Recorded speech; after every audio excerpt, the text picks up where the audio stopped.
Hello, folks. Welcome to the Green Room. This is episode 8 of the Green Room.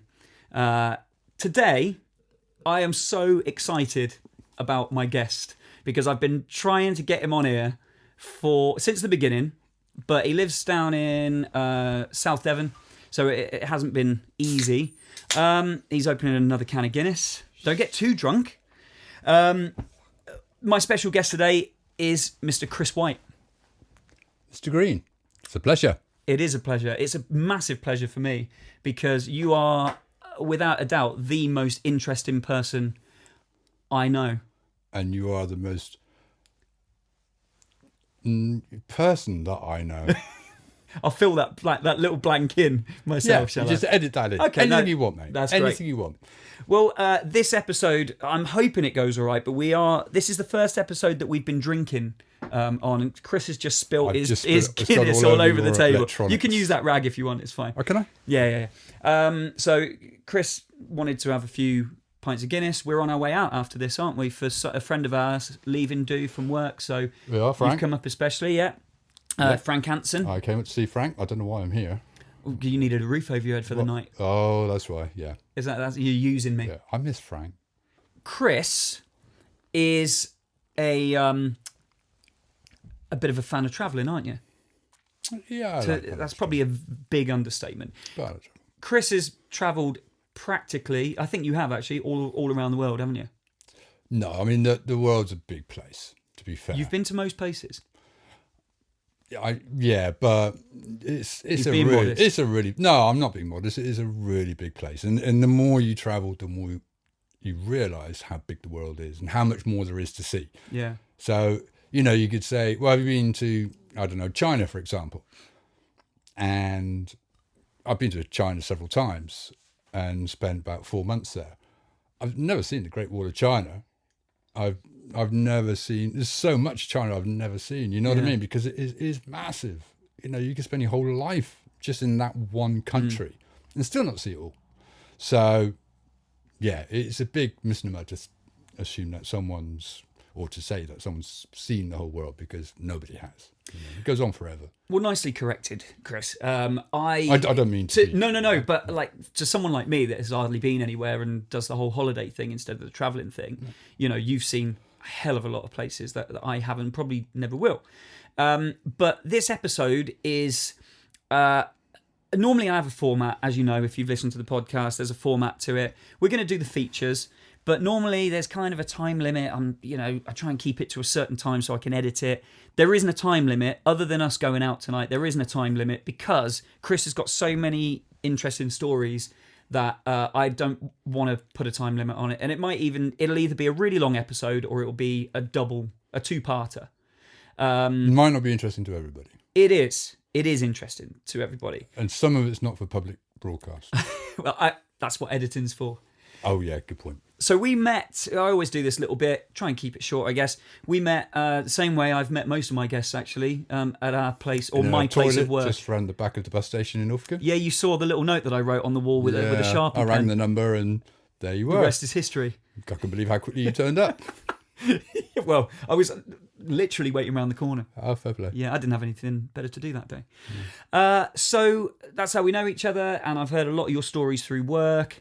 And we've remained in contact of some kind. I usually get the odd abusive text or tagged on Facebook occasionally. When you were doing one of your trips, I loved waiting for the next picture that you would send me, where you were in a different part of the world giving me the finger, just saying. For no apparent reason, but I did one a couple of months ago from Georgia. I can't remember. Yeah. So I was really drunk. I can't remember what photographs I sent now. This is Georgia. Where's Georgia again? It's near Russia, yeah.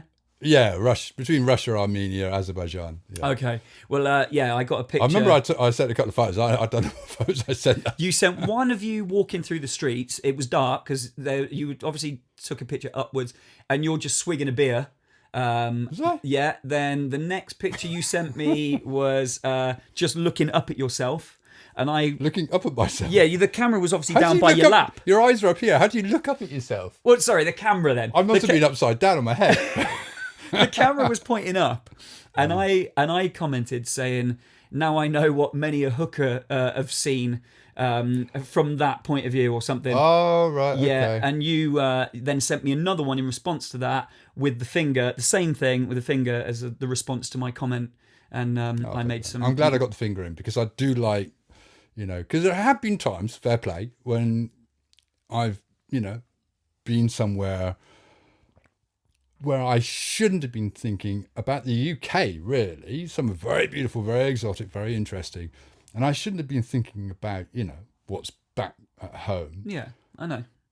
And least of all thinking about you. But for some annoying reason, you've popped into my... I remember, you even popped into my head when I was sat on a toilet in Morocco. Okay. Do you remember that? And I had to send you the... Oh, yes. I had to send you the... Is that... Well, I didn't know that's where you were, but I've got that picture. You've got long hair as well, because you used to have long hair. Yeah, well, that was near the end of 4 years cycling, so yeah, I had bad hair. That's an epic picture. Yeah, and I was sat on a toilet, and I suddenly thought, Wayne Green? I'm pinching one off here. Wayne Green? Why is that person suddenly come to my head? Well, so, yeah.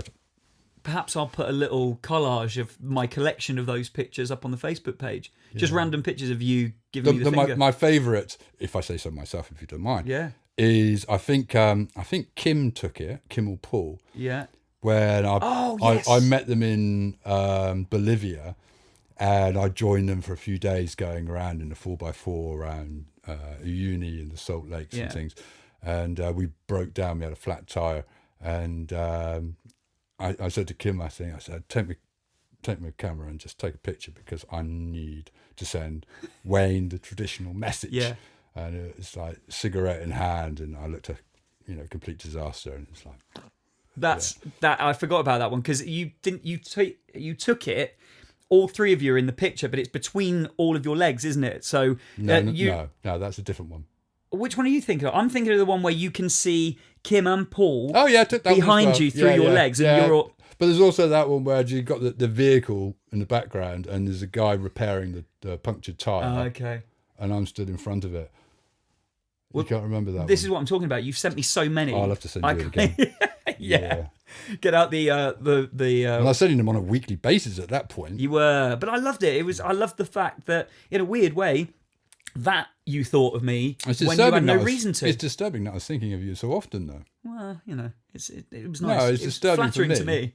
Well, sure, because when I go on holiday, I know you don't really do holidays, but so much you prefer the travelling side of thing. But when I go on holiday, I put my phone in the safe. We rent a safe in the room. I put it in there, and I might check it in the morning just to make sure there's no family emergencies. But I don't want to think about home when I'm on holiday. And I don't understand. This isn't a rant, but I don't understand the people that when they're away on holiday for a week's holiday, put in batches of loads of photos up. It's like you're on holiday, but you're obviously more aware of what people think of where you are and what you're doing. You're probably checking on Facebook, how many likes have I had on this picture? That you're not taking it all in. You're living it through the screen on your phone. So for that reason, I throw my camera, my phone in the safe, and I don't look at it if I can help it until the end of the holiday. It's probably a good idea. I mean, it's always balance. It's always balance. I mean, some people will go to the extreme of saying, shouldn't even have a camera because you're so busy taking photographs, you're not absorbing it. I met a guy when I was cycling through Syria. Weirdest coincidence you can possibly imagine. I bumped into this guy in this cheap digs in Damascus, and as I walked into this dormitory that we were going to share, I just happened to notice his bicycle panniers were the same as mine. I mentioned something about it, and we started talking. Turns out his best mate was my hairdresser in Braunton. That's crazy, isn't it? I mean, you're in the middle of Syria. How weird. But anyway, he didn't travel with a phone. He didn't travel with a camera. He didn't travel with any electronic device whatsoever. Didn't have a watch, nothing. He made no record of his journeys. It was his third trip to try and cycle down into Africa. And he didn't. I mean, to me, because I've got such a crap memory, I have to take photographs because honestly, I forget 99% of everything I've ever seen. So to me, my best souvenir is always the photographs. Yeah. If I lost everything else, I wouldn't really care. Anything else I picked up on the way. Yeah. But photographs, really important. But for him now, he didn't want that. No contact with the outside world, which is fair enough, because that was when I started traveling in the mid-80s. Never had contact with the outside world. But not to have memories. I mean, my biggest regret when I first went to Africa in 85 is that I didn't have a good camera. I had one of those stupid Kodak Instamatics that used to open like that and click and then crunch to wind onto the next picture and click. Horrible camera. It's broken. The flash didn't even work. Cost £10 new before it got broken. And my photographs of the Sahara and everything back then were awful, and I look back and think, I should have got a decent camera. But I didn't, at that time when I was 17, 18, I thought it was just a one-off trip. I didn't really know that it would develop. I've been dreaming of traveling, since I was 13, 14, but I don't know. I didn't understand the importance of capturing that moment, then. I just, to me, it was all about doing it rather than, you don't think, oh, yeah, when I get to 50, I'll really want to look back at nice photographs. You don't think like that when you're young, You've got a great eye as well for your photos. Obviously I see your photos going up, and I read most of your blog, the various blogs you've done, and you've got a really good eye for photography, which is good. I love photography as well. I wish I was a good photographer though, because I mean, there's a big jump. There's like my parents used to say, "Oh, you take great photographs." You know what I mean? For example, I travelled with a guy called Ali, who lives in Istanbul, Turkish guy, and I hitched a ride with him once. The second time I went across the Sahara, down through Sudan that way. And he had a big camera. He knew how to use it.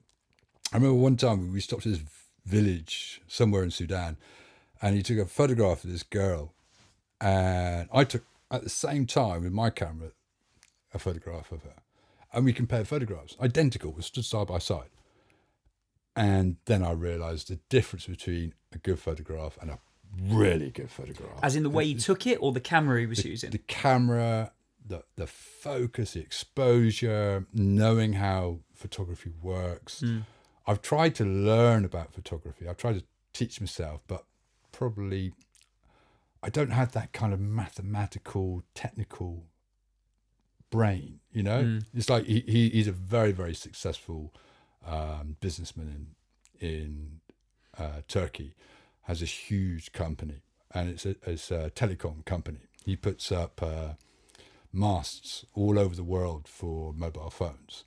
He's got that kind of brain, you know what I mean? Yeah. My brain is all about fairies and mushrooms, and Guinness. Yeah, usually the Guinness comes first, and the fairies and the mushrooms. Yeah.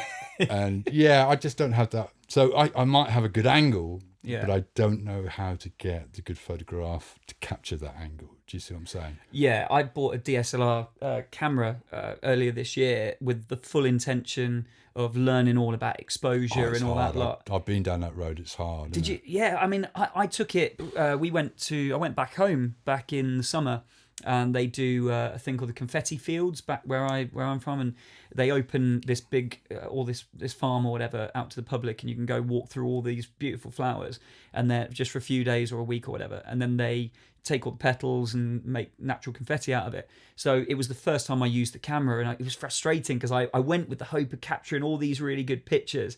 But it was harder than I thought to try and get even something in the foreground in focus and blur the background. And it's my own fault. I haven't looked into it properly. But you're balancing so many things. Because you're balancing focus, you're balancing light. It's mostly about light. Okay. Using light, but there's so many other things as well. And there's a massive leap between. I mean, these days cameras are so good. They do a lot of the work for you. So you can go out and spend, 200-300 quid on a good bridge camera, and you can get great photos. And on their phone, if you're viewing the photo on a phone, they'll look epic. You try blowing them up to 6 foot by 3 foot, appalling. Yeah. And that's why a lot of people, I mean, phones are getting better now, for example, but a lot of people, they got to, I suppose, I got an iPhone 5. It's a horrible old phone now, but I can take a photograph in half decent light that looks okay. Yeah. You try blowing that up, even onto computer size, which isn't very big, it starts to look appalling. You blow it up any bigger, and it's a crap photo. And of course, all those relatives are, you compress it down. So even if you're only viewing it on a relatively small screen, it's nothing compared to a proper photograph. A professional photograph is, people say they're good photographers, and often they're not. Often it's an art form, isn't it? It's an art form. And there's a lot of technical skill behind it as well. So. Well, you're doing all right because the pictures that I know you're always going to place your own stuff down. Everyone sees things differently, but from my point of view, and I like photography. I'm no expert. You just keep looking at them on your phone. They'll look great. Well, there's some advice for people. Just don't blow them up.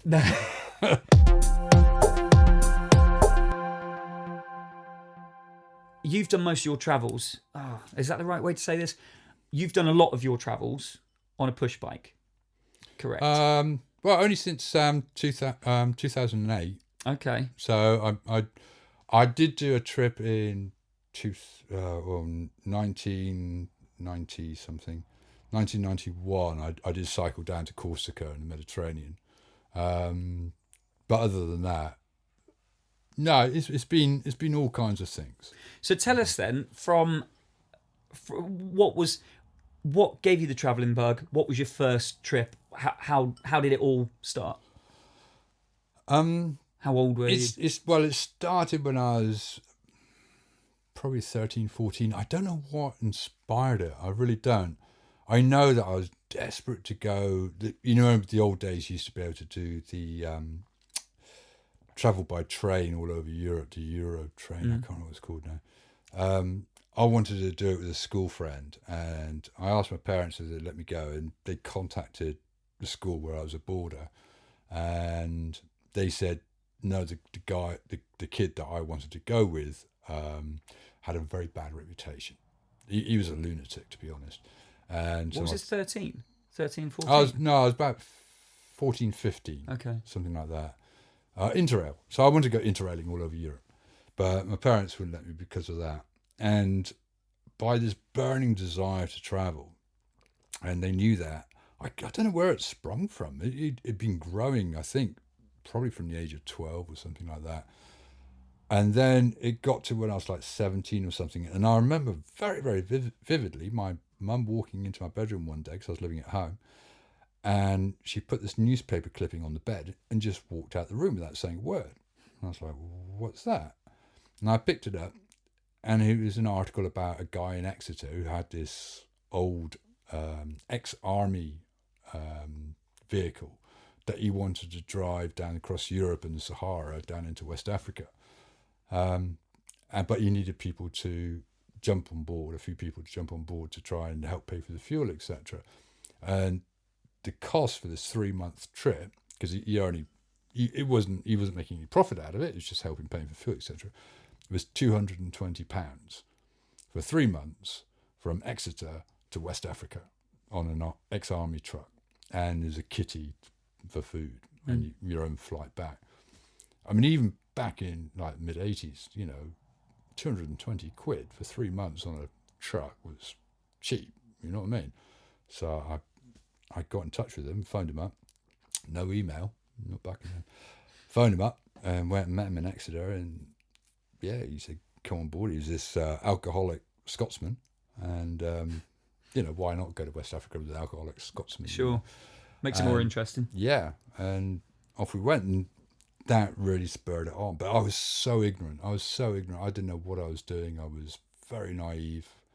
But that was part of growing up, and part of the adventure. It was just, what is the appeal of adventure? If you knew everything, if you were so smart, that nothing was a surprise, it wouldn't be an adventure, would it? Do you know what I mean? So it was really exciting. I was terrified about camping in a tiny tent in the middle of the Sahara. I didn't know what bugs were out there. I didn't know what spiders, scorpions. I didn't know snakes. You know, I didn't know what was going on. So it was all. It was. I was so ignorant. It was fantastic, and it was lovely. In a way, it'd be lovely to go back to that. Yeah. You know what I mean? I remember in Algeria, you know, seeing soldiers walking hand in hand. You know, thinking, my God, and I genuinely thought, they got a gay army.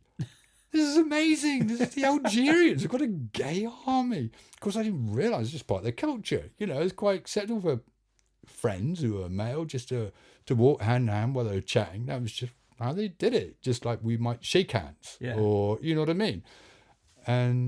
But yeah, I didn't know nothing. So it was great. It was just extraordinary.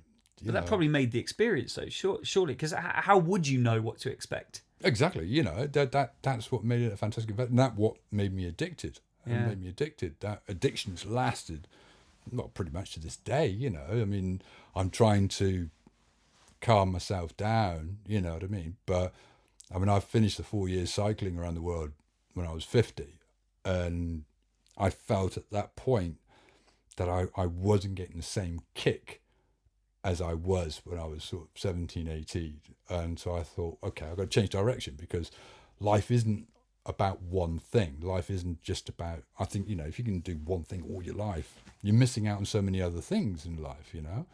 I've never enjoyed being settled. I've never enjoyed doing other things in life, you know. I've never had a dog, you know. I've got a dog now, yay.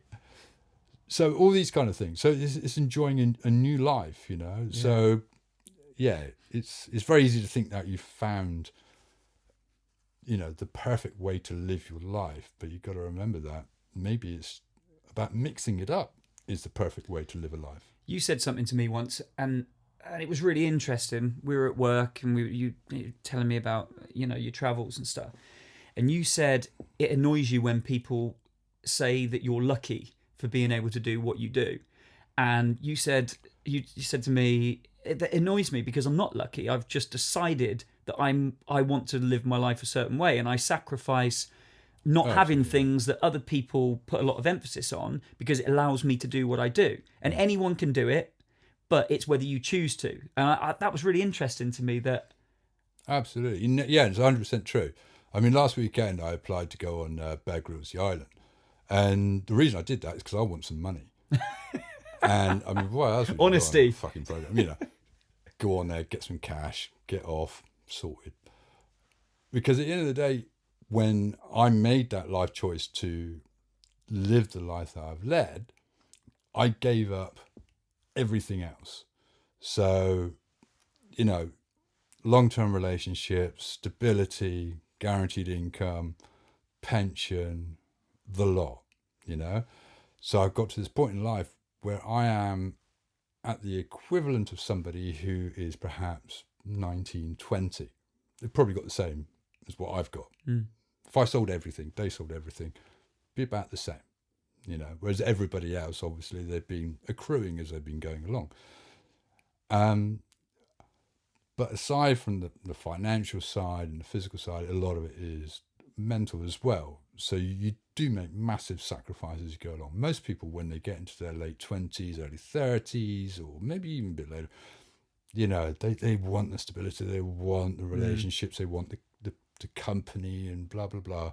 But I was like, I had to make decisions all the time, you know? So I had to walk away from people.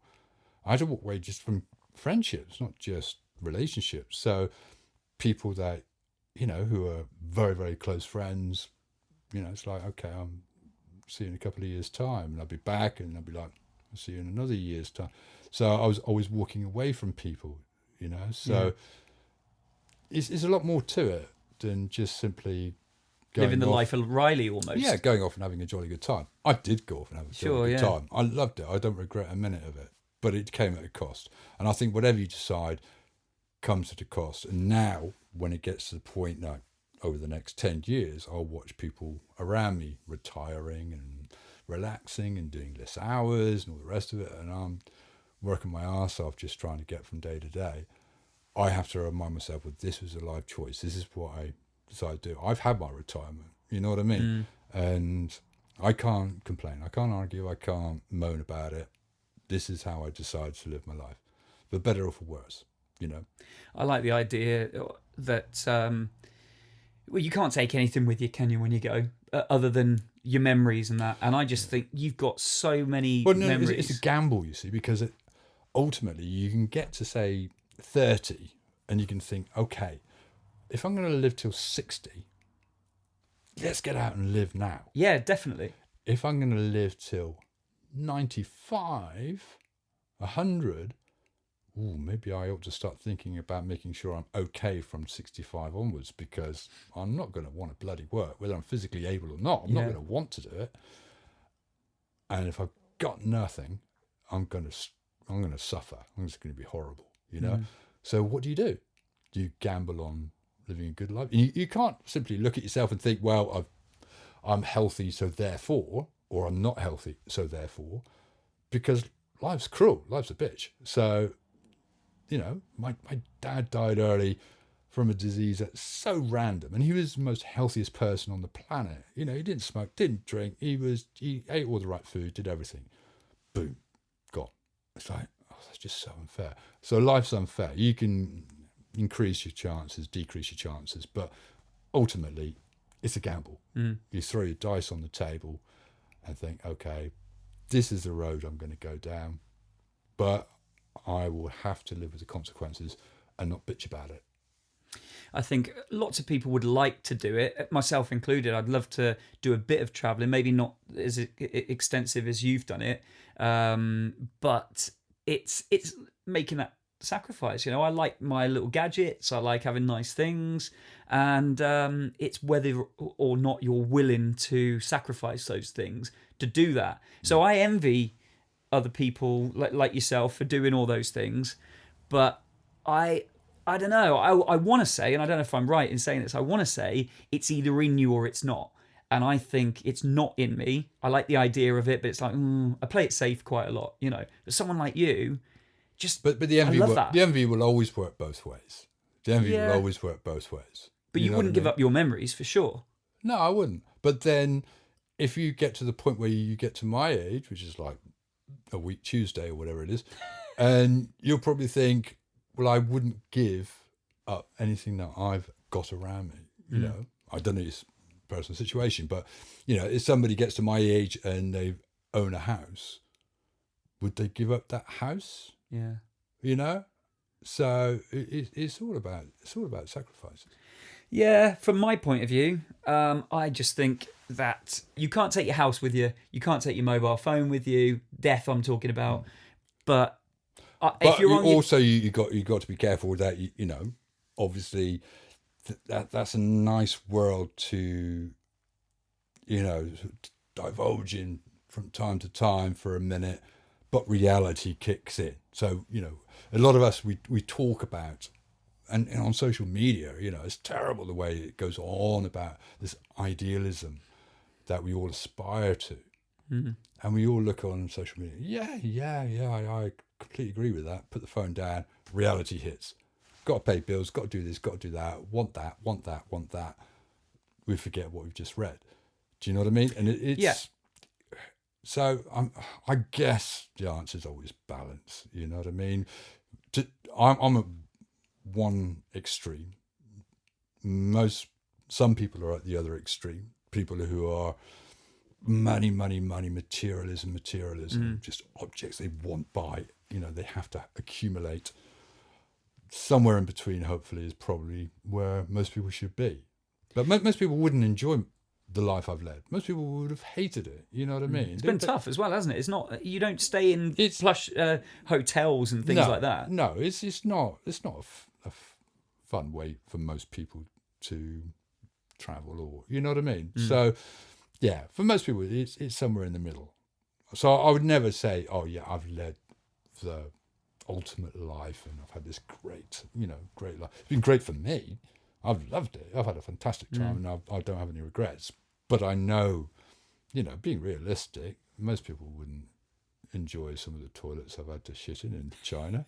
We'll get to that. I can't wait to hear that. But you saying about along that line is when you say you look at this on your phone and then you put your phone down and reality kicks in. That's how I am when I go on holiday. Every time I go on holiday, by halfway through the week, suddenly all the things that mean so much to me, or not so much to me, but the pressures and all that, just totally fall by the wayside. And I'm in that holiday mentality where the only thing I've got to worry about is what flip-flops am I wearing today, what sunglasses, and you forget about it all. And then I have this conversation with a mate of mine, and I always message him on the last day of my holiday saying, I don't want to come back. It's really depressing to think I've got to come back and go back to work and do all this, the day-to-day things. But then you come back, and within a few days, you're back into that lifestyle, and you've forgotten about that carefree mentality that you had while you're on holiday. It's strange. It's the environment that you're in, I guess. Yeah, it's like I arrived back on the day of the Brexit vote back into the UK. Wow. So I came in on a ferry into Plymouth, and I didn't know what it was. I didn't know what this Brexit thing was. You've been away the whole time that they've been the hyping debate. All yeah, that? I've been away years. So I came into Plymouth, and I remember I stayed a night in Plymouth, and I remember thinking at the time everything felt a bit strange. I couldn't, because I went to a cafe and then I went to this campsite, and then I cycled up onto Dartmoor on my way back to North Devon. I stopped at a pub, and I went in this pub. At lunchtime, I only wanted a coffee. I wasn't drinking properly, because I was going to carry on cycling.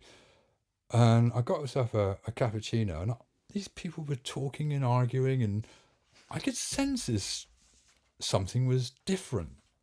It was very, very peculiar. And I asked the barman, I said, what are they arguing about? They're arguing over the other side of the bar. And he said, well, it's all Brexit, isn't it? I was like, what's that? And he looked at me like, are you taking the piss?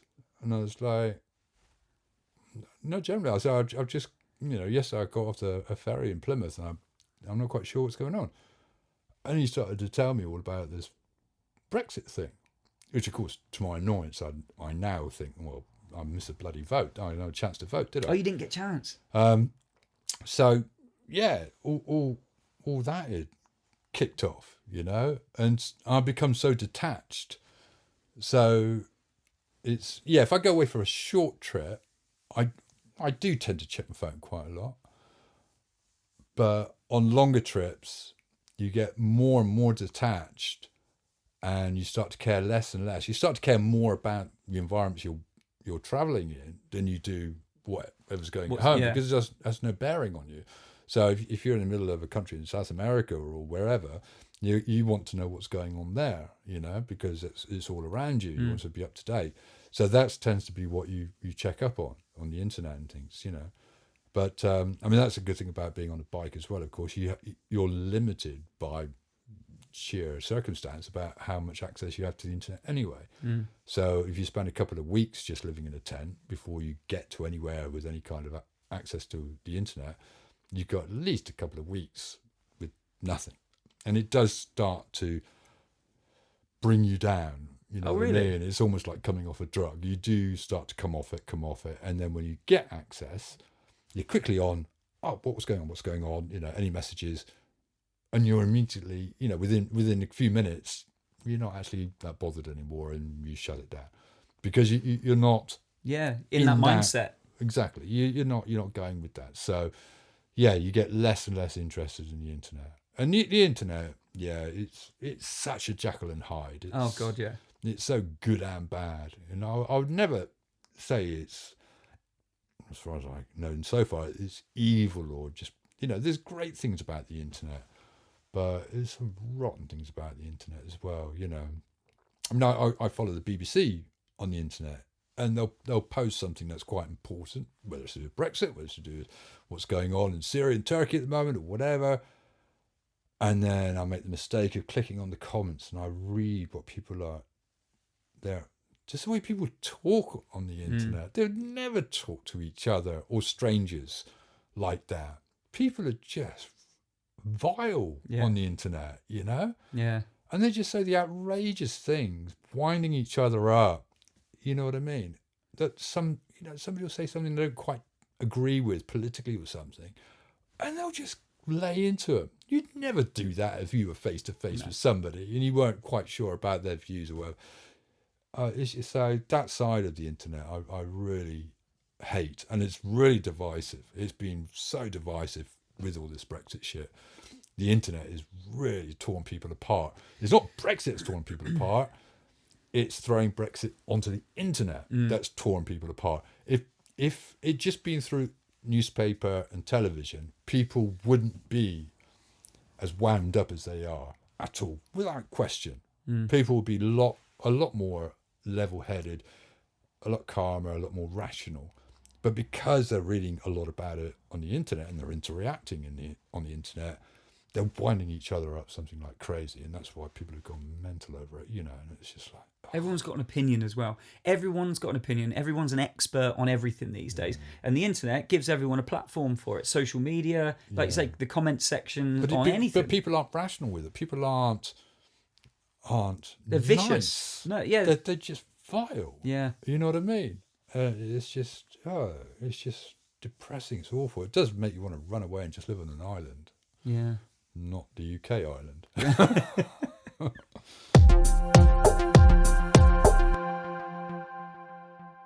Ooh, that's embarrassing. It's embarrassing moments time again. Hopefully you've been enjoying them on each episode of The Green Room. It's been quite mortifying telling a couple of my own. And while I'm getting over that, I'm not going to bother doing one this episode like I haven't on previous episodes. So I think due to that fact, Chris White, you get 2 because you've told me that you have 2. Yeah? No. All right. Okay. So, Chris White, your embarrassing moment number 1. Embarrassing moment number 1. Oh, Jesus. Okay. All right.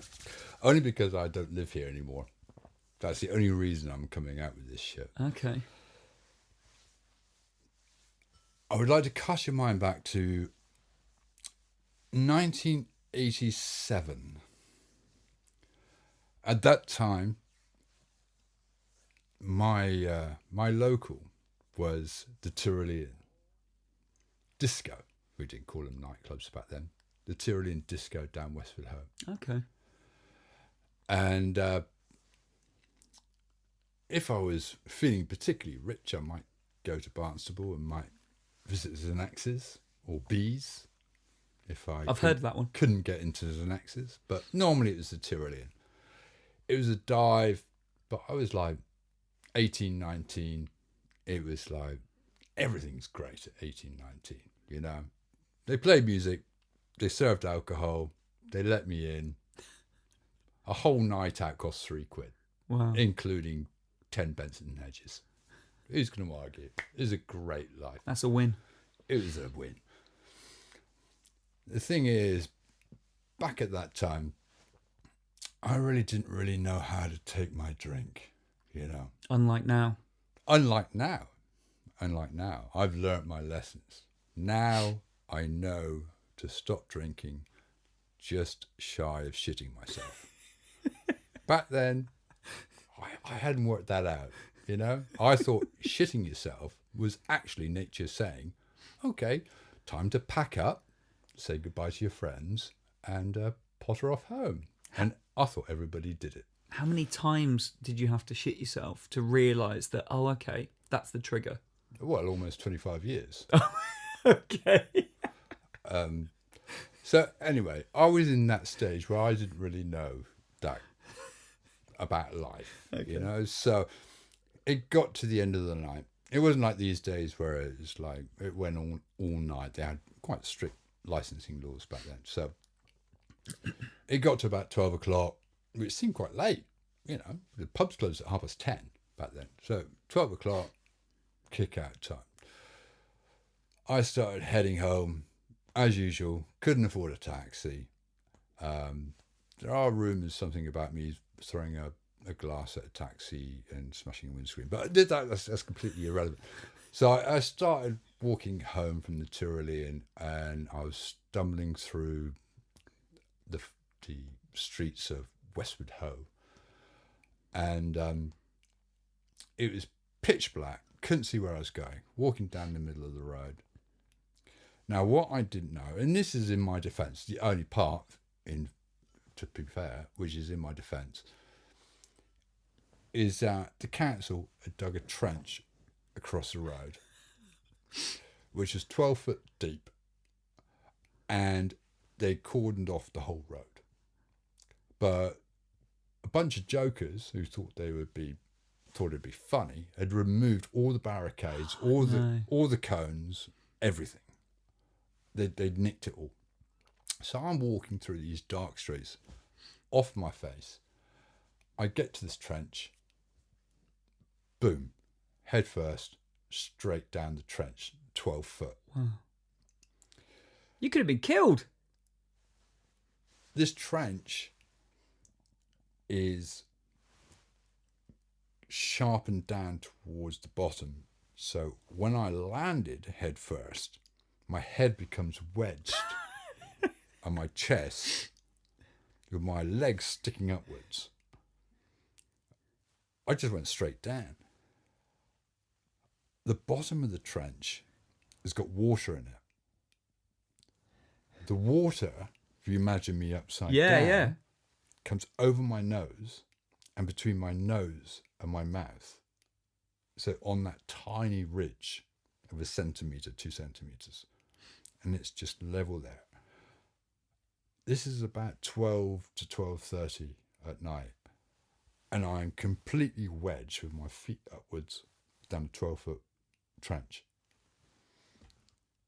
So I am stuck there. And I swear to God, this is the only time in my entire life that I haven't just experienced what it might be like to die, but what it is actually like going through the process of dying. So you kind of accepted that was it? I felt it was happening at the time. I thought I was dying. It was absolutely terrifying. No angels, bright lights, blah, blah, blah. It was darkness. It was terror, like beyond anything you'd experience in your normal life. I've been through some scary situations, but nothing compares to this. It was absolute terror. It was your worst haunted nightmare. So I was upside down. This was about, let's say, 12 to 12:30. At 4:30 in the morning, a guy who did night shifts was walking his dog and heard some murmurs down a trench. You were there for 4 hours? Yes. And then went back to his house and called the police. The police came. They didn't know what to do. So they called the ambulance. The ambulance came. They didn't know what to do. They called the fire brigade. The fire brigade came. They erected a structure over the trench because they couldn't get me out either. So they could lasso my feet and they could winch me out.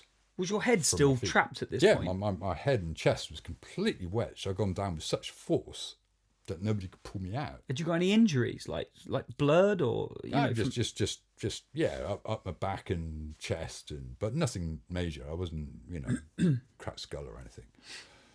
So they erected a structure over the trench, and they lassoed my feet, put it through a pulley, and they managed to pop me out, pull me out, get me into an ambulance, get me to Barnstable Hospital.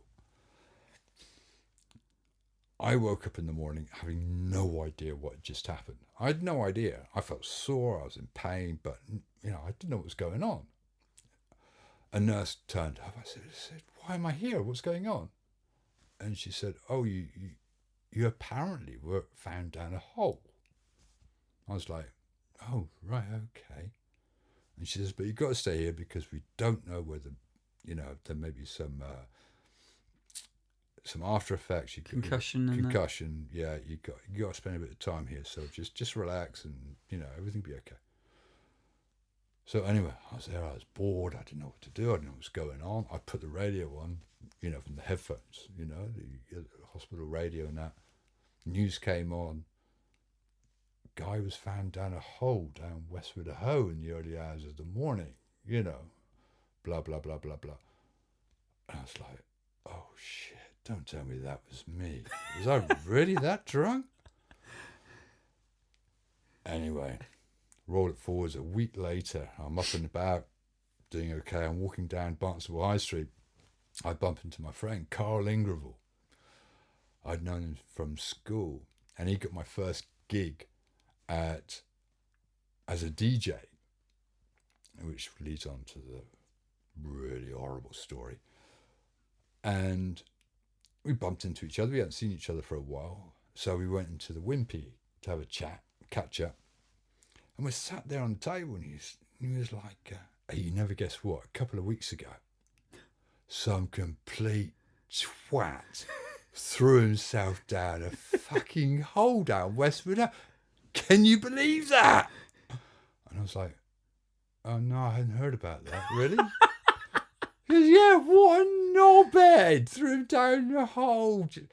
I was like, no, I hadn't heard about that, mate. What a twat, eh? And to this day, I'd never told him that it was me. What was his name again? Carl Ingerville. I'm going to have to find him on Facebook, and I'm going to tag him in this podcast. No, don't do that. Especially this embarrassing moment. No, don't do so that. your actual initial thing was to just pretend you knew nothing about it. Well, yeah, I just self-preservation. I just felt such a twat that I'd fallen down this hole.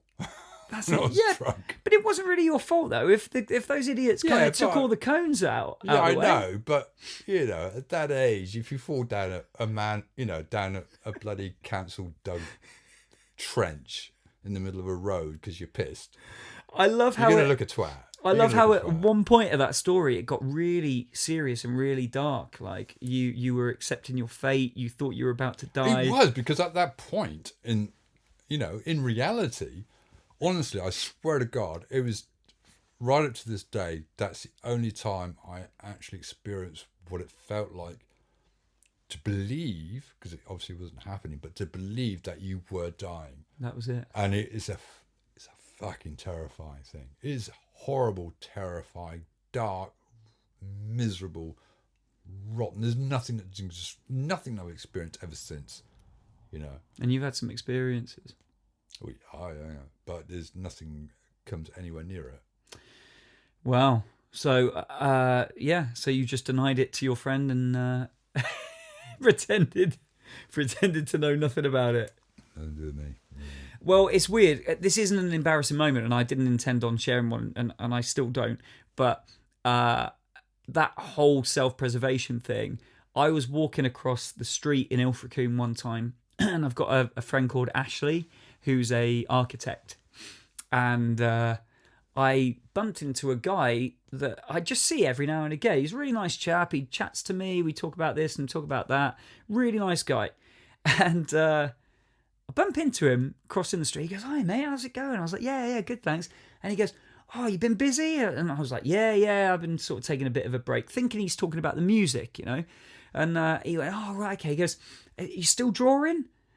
And I think, hang on a minute, he's got me wrong here. So I went, but rather than just say, "Oh, no, I think you've got me confused with someone else," I went, "Oh, no, I've just been really busy. I haven't really had time to do it. I've just been a bit too busy." And he went, "Oh, okay, that's a shame." He goes, "Don't fancy knocking me one up, do you?" And I think, oh, no, I'm in this hole now. So I just went, was it euphemism? No, well, it sounds like it, but I said to him, "What kind of thing you after?" No, he's previously married. I don't know if he still is, but he says to me, "Oh, you wouldn't knock me one up, would you?" And I went, "What is it you're after?" And he says, "Oh, basically I'm thinking of putting an extension on the flat," and and suddenly I think, there's me thinking he thinks I'm an artist. He thinks I'm my mate Ashley, who's an architect. He obviously wants an extension on his flat. And it dawned on me then, okay, you think I'm Ashley. But rather than go, "Oh, sorry, mate, no, you're talking about my mate Ash," I went along with it because I didn't want to make him embarrassed, etc. And I just said, what is it you're after? This extension on my flat. And I was like, to be honest, mate, I said, I'm really busy at the moment. I said, but I've got this mate. I said, he's an architect. I said, I could put you in touch with him and he might be able to knock you something up. And he looked at me almost like, I realise now. It's your mate. Oh, I've cocked up. Yeah. So we were both kind of, I think we were both aware of the situation. Your way out. Yeah. But it wasn't an embarrassing moment. It was just something that, I just tried to save face, but ended up getting myself in a deeper hole. But could potentially be even more embarrassing. Oh my God, yeah. I still think I probably should have just got a piece of paper and scribbled like an outline of a house. There you go, mate. Yeah, there you go. What do you think of that? Oh, boy, you want my address for the check? Oh, good. Yeah, here we go. Yeah. Yeah. I should have done 20 that. grand, whatever you think's reasonable. I'm easy. It's so easy to be an architect. It is. Yeah.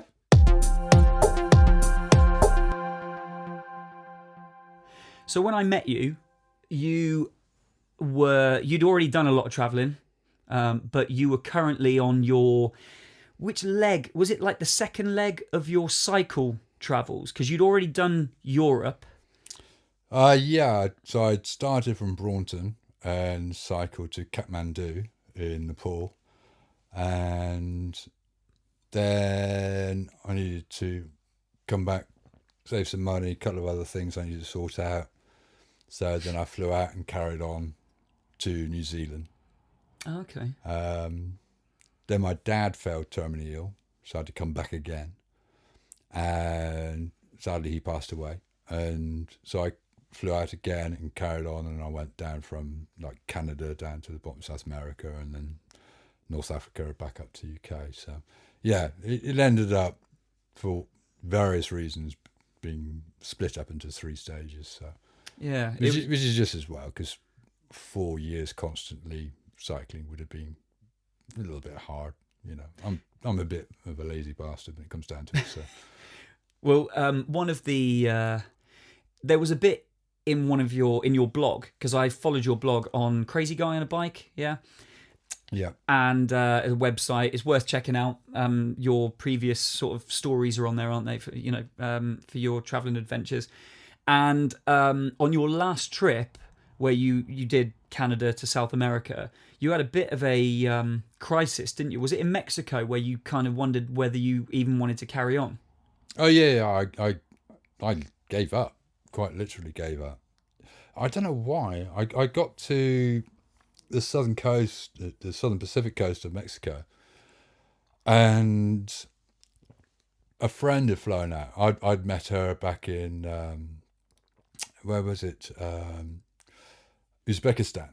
So I'd cycled with her. She's from New Zealand, but we'd met her in Uzbekistan and cycled for about a month, and she went home then, and then she messaged me saying, I want to come out and cycle in Mexico with you. I was like, yeah, fine. Yeah, you can pop out, So she flew out from New Zealand, which is a long way, obviously, big commitment. And we started from Mexico City and went down to the coast, the South Mexican Pacific coast. And I'd only been going 7-8 months or something like that from Canada, maybe less. And I think it was a combination of the wind, which doesn't sound very significant, but very strong headwinds are exhausting for a cyclist. Anyone who does long distance cycling will know this. If you cycle up a hill, not a problem, because you get the reward. You go down a hill. If you're cycling into the wind, there's no reward. It's hard. And it was extremely hot as well. Really hot and humid. And I think it was just something kind of burnt out in my mind. I don't know what it is. A lot of people get it when they're doing very long trips. It's just you go through phases. If you think rationally, and I normally try to think rationally, you have to treat it like a cold. You get a cold, you feel like crap, but you know it's going to pass. Yeah. Wait it out, it'll go, you'll be fine. So this time, for some reason, I didn't think logically. And so I thought, right, okay, the next city we get to, I'm flying out. I told her, Pip was flying from that city anyway, flying back to New Zealand. I said, I'm going to fly out the same place. I said, I'm not going to carry on down through the Americas. I've had enough. And I arrived at the city still feeling the same. And I remember we even went to a store and bought a beer in the main plaza and toasted the end of it and all the rest of it. And I went to a hostel and got salmonella poisoning. I remember reading that. Yeah. So I was really sick. And so I spent a week there with salmonella. Terribly, terribly ill, but at the same time getting to know the people who were working there, running the hostel, and started becoming quite good friends with them. Anyway, a month later, with the biggest hangover you could ever believe, I finally decided to leave this town. I'd had such a good time there, a fantastic time. I needed that to stop and to be in one place and to think everything through. And I was so excited to get back on the bike. It just completely spun me around. And yeah, I flew off down towards Nicaragua and carried on down through the Americas. But yeah, it happens. And it's happened on any long trip I've been on, anything more than a few months, is I've gone through phases of just like getting fed up, getting ill, you can get lonely. Yeah. You know what I mean? I mean, cycling across China, for example, it took months to get across China. It's massive. It's bigger than Europe, you know? And I've never learned Chinese more than just a few formalities. Very, very few Chinese speak any English at all, not even a word, really? Unless you're perhaps in Beijing or Shanghai.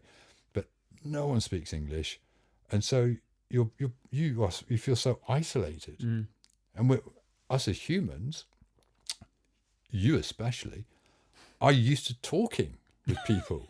Yeah. You know? I mean, you imagine you, Wayne, going 24 hours. No, imagine you going 24 minutes of your day without being able to speak to anyone. I talk 24 to myself. minutes. I don't think I could do it. I'd have to just talk out loud to myself. 24 minutes. Well, imagine an hour, a whole hour, not having anyone to speak to. Okay? And now think about maybe having a couple of months of not being able to speak to anyone. I mean, it gets hard and it starts playing on your mind. It starts buggering you up. It's funny because I think everyone at some point has thought, I'd love to just go off the grid for a bit. Get away from social media, get away from the internet, turn my phone off and all this kind of thing. But that's the extreme, isn't it? That's going away on your own. I mean, what does that do to your mind? Like, what do you think? What kind of things do you think? I know music. You're really into your music, aren't you? And you listen to music when you're off on your travels or on your cycle trip. Yeah, a lot of other cyclists would criticise me. A lot of rational people would criticise me. But yeah, I mean, for listening to music. Well, because I'd have these massive, great over-ear headphones on while cycling down the side of a motorway. You know what I mean? Oh, I see and what you mean. People would say, yeah. God, that's so ridiculously dangerous. Yeah. To me, it's like, well, if you've got a car passing you 70 miles an hour every 5 seconds, you don't need to hear it coming. No. You know it's coming. Yeah. More important than your hearing. And also, it's kind of like, well, it's being a bit discriminatory, because if you're saying, well, you should be listening, it's like, well, you're almost suggesting that deaf people shouldn't be allowed on a bicycle. You know what I mean? Yeah. So, to me, it's more about mirror. Yes. Oh, yeah, because you've got mirrors on the bike, haven't So you? I always have mirrors on the bike. They're much more important. Mirrors, so you can see what's coming up behind you.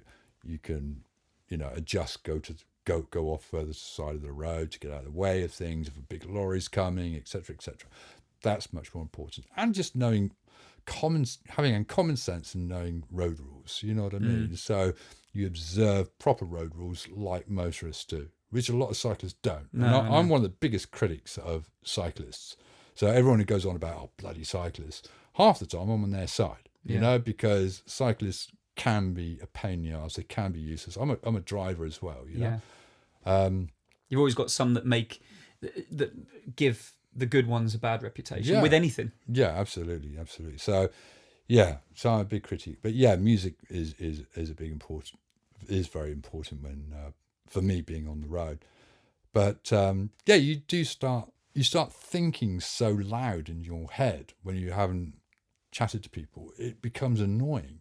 It's like having another person inside your head talking to you. And it's like, well, you can just shut up for 5 minutes. You start thinking louder and louder. Really? So it sounds like it's all around you, like someone's talking properly into your face. And half the time, they're talking absolute nonsense. Because what I think is absolute nonsense. But rather than being background white noise, when in my normal environment, when you're on your own for long, long periods of time, it gets louder and louder and louder until it really does sound like another person speaking to you. Well, and if it had been another person speaking to me, it might have been quite okay. I might have been able to speak back and it might have been quite interesting conversations. But it's not interesting conversations. They're talking absolute bollocks. They're just talking about just random stuff. They'll just suddenly shout, "Squirrel!" for no apparent reason. It'd have to be. You've got a fascination with squirrels, though, haven't you? To my annoyance, when I'm cycling on my own for long periods of time, I don't want to have a fascination with squirrels. I don't want to hear squirrel being shouted in my head every 5 minutes, Well, when I had Emma on episode 5, I think it was, we talked about songs and what they remind us of, and how songs got this way of, instantly transporting you back to a moment in time. Are there any sort of songs that you've listened to on your travels that you listen to now and instantly you're like, oh my God, I was listening to this on my bike in. There's quite a few. There's two that really spring to mind. Neither are from when I was cycling, actually. Okay. There's one which is Black Eyed Peas. Can't remember what it's called. Shake it, shake it, shake it. Oh, shake yeah. it. I am your neighbour. Lend me some sugar. That one. Yeah. And that was when me and a mate, we were in Thailand. Oh no, I know what that is. That's shake it like a Polaroid picture. Yeah. That's not Black Eyed Peas. I can't remember who. No, it's Black Eyed Peas. Hey, sorry. Yeah. I can't remember. Let us know, podcast listeners, who did that song. Yeah, who did do that song? All right. But yeah, that song. I remember me and my mate. We ended up in. We were on like a year trip together. We were on an island in Thailand, and we spent 2.5 weeks, something like that, on this island, and in the same place, didn't move, just on this little tiny island, and we became very, very good friends with some of the locals. And every night we would go down to the same little beach bar, and they always had this song going. This is 2003, a long time ago, and it was just some of the best days of my life. It was that time when you feel so free, so there's no problems in the world. The world was so good. Life. I remember I described some moments in my life as moments when I had a passion for life. In other words, life just felt so incredible.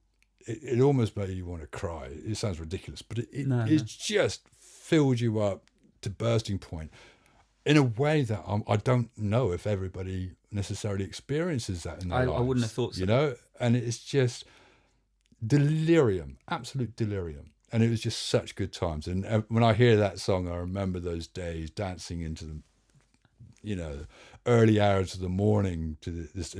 I think it came out around about that time. Yeah. And it's being played all the time, just dancing on the sand and down on this beach bar, drunk, having a fantastic time. That's just one thing. And another one I remember, I spent a year going down through Africa at one point, and I got down to Cape Town. I started in Cairo in Egypt, and I got down to Cape Town, and I spent the last couple of weeks in this quite poshish, quite nice hostel down in Cape Town. I had a bar and everything, and because I was there for a couple of weeks, I got to know quite a few people and became really good friends with them. And it got to my last night before flying home, and I was telling people how much I'd fallen in love with Africa, like really badly fallen in love in a way that I hadn't expected. I was devastated to be leaving. If someone had given me the money, just said, spend another year going back up, without question. You know, someone said, "Oh, here's a job and a work permit," I would have stayed.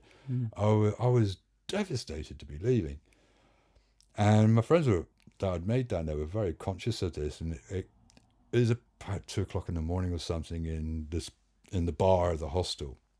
Everybody's slightly drunk as usual, and the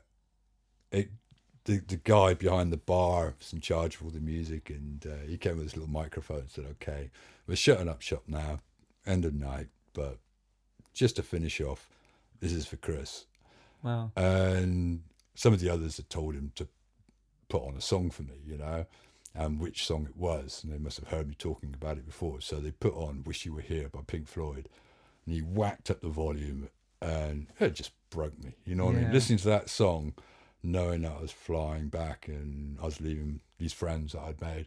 And that's the thing when you travel, it's quite bizarre. You can work in a factory, or you can work anywhere, or be in a town, and you can know people for years and years and consider them as, a friend.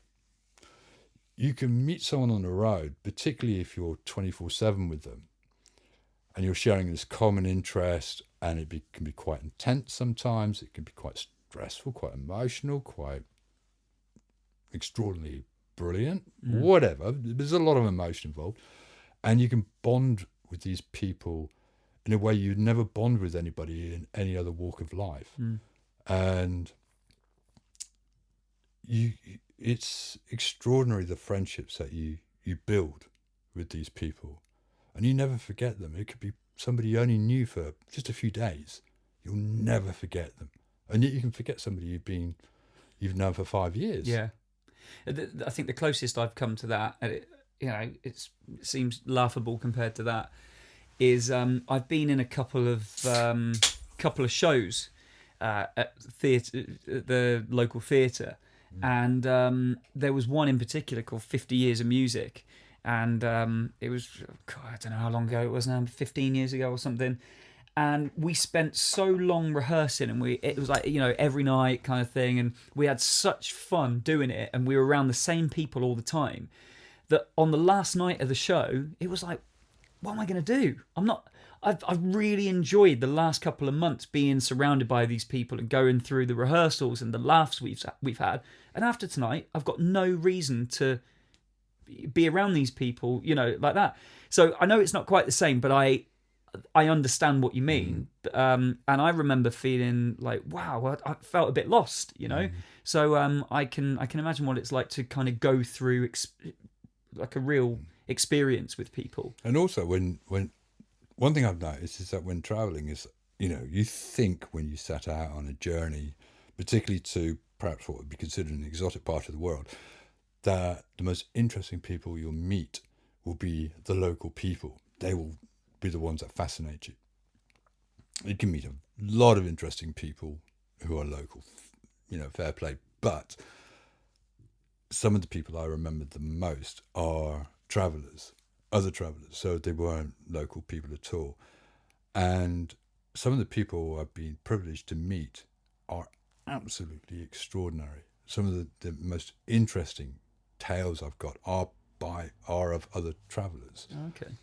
Whether it's a couple I spent a long time travelling with, and dear friends of mine, they brought their children up cycling from little kids, and they spent 7 years on the road just cycling with their children, How old were the kids? The kids, I think they started travelling when one of them was 10 and one of them was 12, I think. Finished when the kids wanted to branch off on their own, when they were like 18 and 20. But they knew multiple languages, and their ability to survive, their fitness, their knowledge about the world was far surpassed it anybody I've ever known of that age. You know what I mean? Yeah. I mean, what a way to bring up your kids cycling around the world with your kids. It's unbelievable. And like Nando, my friend who I went and saw last year in Switzerland, he spent 10 years cycling around the world, 5 years of which were in Africa, And, these are just examples. It's just a dozen people who have got incredible, fascinating stories, led amazing lives. And, I feel so privileged to have met them and heard their stories and everything. And it really puts me in my place. You know what I mean? I suddenly think, okay, all right, I'm just a little guy here. I'm just, you know what I mean? What I've done is just nothing compared to what you guys have done. I don't know, though. But it's never a competition. It's never a competition. When you meet people like that, they are so genuine. It's not about, it's like my friend Nando in Switzerland, I love him to death. He goes, oh yeah, when we meet the Wenais. And I said, the Wenais? Oh yeah, I hate the Wenais. I said, who are the Wenais? He says, when I was here, when I was there, when I did this, the bloody Wenais, fuck them, fucking Wenais. And that's the type of person you tend to meet. It's like people go over this kind of, I don't know, this peak of this mountain, and then they come back down to reality. You know what I mean? Yeah. So maybe everybody's a little bit hyped to start with when they start doing these things, but then they start to realize, actually, no, we're all just fucking people, and there's always going to be somebody out there who's bigger, stronger, done better, done more, whatever. So let's just chill out a little bit and get back to reality, and we're all just quite actually, we are who we are, and that has actually taught me one thing, particularly when I travel with my friend Ali, the guy I mentioned before, the Turkish guy. Now, he picked me up when I was hitchhiking in the far western desert in a village in Egypt. And I was trying to get to the next village further down. So I was trying to hitchhike around these little villages, way off the tourist track. And I met this local kid who's about 12 years old. And I was chatting to him, and he took me around all these palm plantations and date plantations, and we were chatting away, and he was a cool little kid. And I said, look, I need to get to the next village south. How can I do this? Because there's no public transport out in the middle of the desert. And he goes, I speak to Mr. Ali. Mr. Ali, he have a car. So he took me to see Mr. Ali. He was this Turkish guy who had a Land Rover, and he was trying to be the first Turkish guy to ever drive solo from Cairo to Egypt, the length of Africa. And I met him, and he's like, who the hell are you? And I introduced myself, and I said, look, I'm just trying to get to the next village. So Ali ended up giving me a lift to the next village, and then all the way down through Egypt, right across Sudan, and halfway down through Ethiopia. So we ended up spending a couple of months together and became very, very good friends. And I can't even remember why I mentioned Ali. Are you saying about some of the people you met and how they come over this hill and then they come down and I you've got I remember. Yeah, because it brings everybody to a level playing field. Like you go into work and the boss comes through. The CEO, whoever, starts marching through the factory, marching through the company you're working through, wherever you work, and suddenly everybody's down on their knees and they're praying as if Allah is walking through. You know what I mean? And it's just like, why are we treating these people with such reverence? Because they are only important within this environment. Yeah. They are only good or clever or smart within this environment. But we are talking about life here. Yeah. So when I met Ali, he's a multi-millionaire, very, very talented, clever guy. But he'd never gone across the Sahara Desert before. Whereas I'd been across the Sahara Desert before. So when he picked me up, suddenly we were on equal terms. Suddenly I was helping him out as much as he was helping me out. And there was no, I am better than you. There was no, I am more important than you. I am richer than you. I am smarter than you. We were just two people trying to get across a desert, And that's one thing I find that being out on the road I really love, is that it brings everybody together on equal terms when travellers get together. There's no bullshit. Yeah. There's no good saying, wow, I've got a smarter iPhone than you. There's no bullshit about your qualifications or your status or your income. That all is meaningless. Yeah. When you're stuck out in the middle of a jungle, you're halfway up a mountain, that's all bullshit. Yeah. It's all down to who you are inside, your personality, your strength of character, your logic, your rationale, that's what it all comes down. And it also comes down to your compassion as well, because if the person you're with is lacking in any of those things, it's whether you're going to say, okay, I'm going to help you and we're going to do this together, or whether it's, no, I'm going to leave you behind. I'm going to be a complete bitch, Yeah. So it changes everything. It changes everything.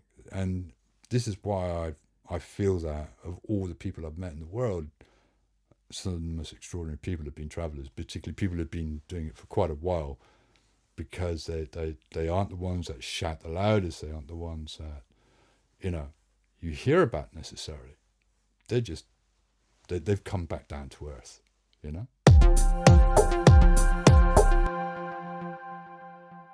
Movie of the Week.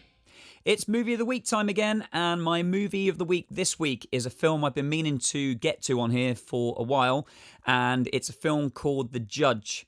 It stars Robert Downey Jr., Robert Duvall, and Billy Bob Thornton, and is about a lawyer who's played by Robert Downey Jr., who goes back to his hometown for his mother's funeral. While he's there, his dad, played by Robert Duvall, who's a local judge and who Robert Downey Jr. has a strained relationship with, gets arrested and is accused of murder. Robert Downey Jr. reluctantly agrees to defend him and in the process kind of reconnects with his estranged family.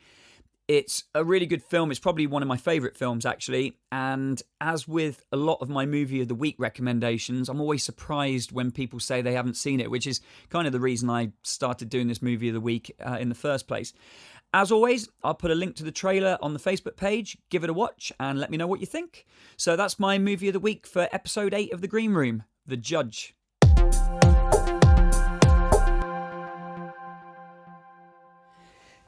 Something that really kind of interests me about just not so much your travels, but also just other places that I haven't experienced.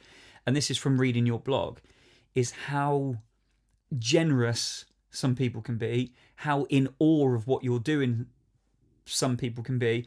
I'm getting at one part that was in your blog about when you were doing you were going across Europe, and you said quite often the only place to find a bench, or the most obvious place to find a bench to sit down, is usually by a church. So you headed towards this church and you sat down. And within a few minutes, you just heard welcome or something. You looked over your shoulder and a priest or someone had walked out of the church and he'd put a carrier bag down full of cans of Coke and chocolate and crisps or something. That was in Greece. Oh, that was in Greece? But that happened a lot, particularly in Europe.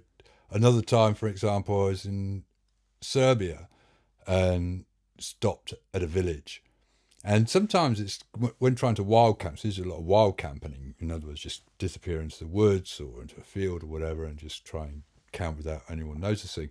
If I'm not quite sure of somewhere, sometimes it's actually better to broadcast where you are rather than try and do it surreptitiously. Because if you broadcast, particularly in a tiny village, if you broadcast that you're there, then everybody knows that you are there. And so if anything happens, everybody knows something's happened. Right, do you know what I mean? Yeah. You get protected by the village. Sure.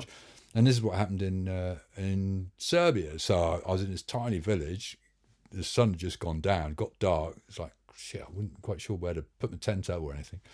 So I went into the local little corner shop, full of lots of people, lots of kids and some adults all chatting, and just kind of like a social meeting area. And everyone was, some people were buying stuff, but it was crowded. So I went in there and I made a big point of everybody hearing that I needed somewhere to put my tent up. Because I thought, if someone takes me somewhere, everybody else will know that that person has taken me somewhere. Yeah. You know what I mean? And, so it was... Witnesses, etc., for the fact that you were there. Yeah. So it's kind of a weird way of looking at it. But it worked. And they took me off to a church.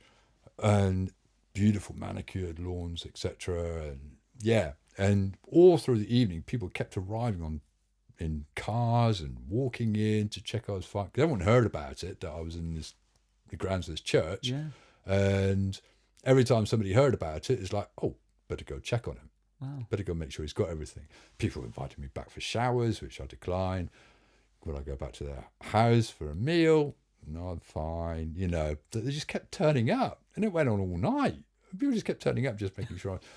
But now the generosity of strangers is beyond compare, and there's way too many examples. I mean, often it was on a daily basis. So I could be here for days, literally days, just reciting examples.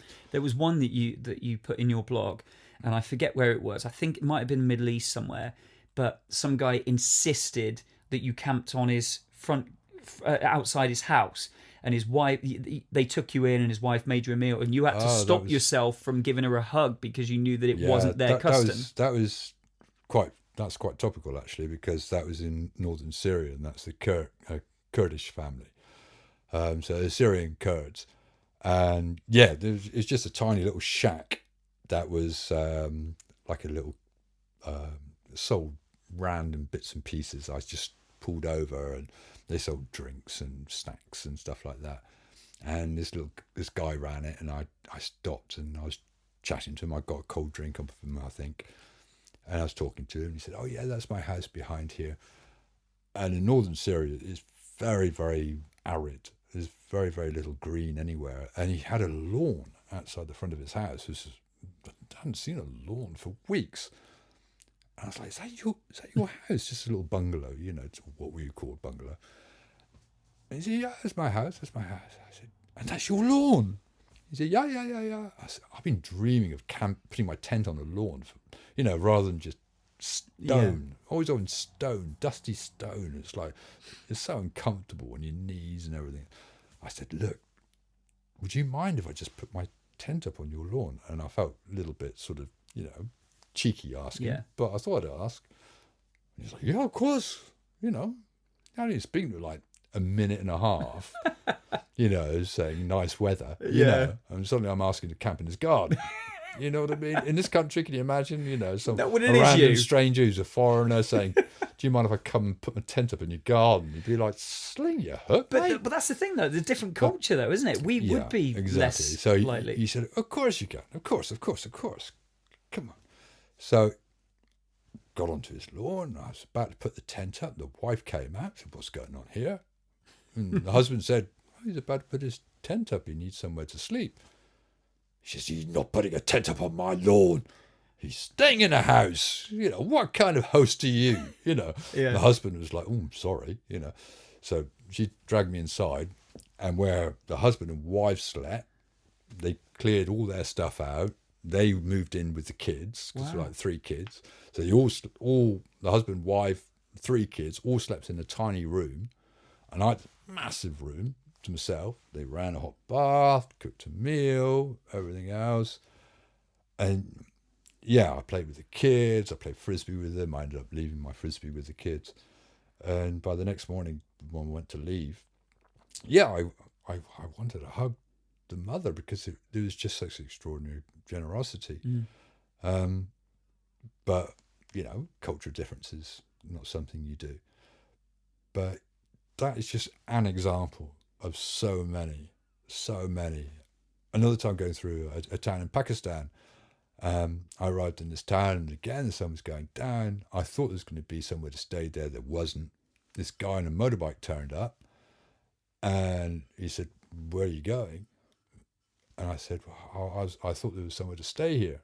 He goes, don't worry, come with me, my friend.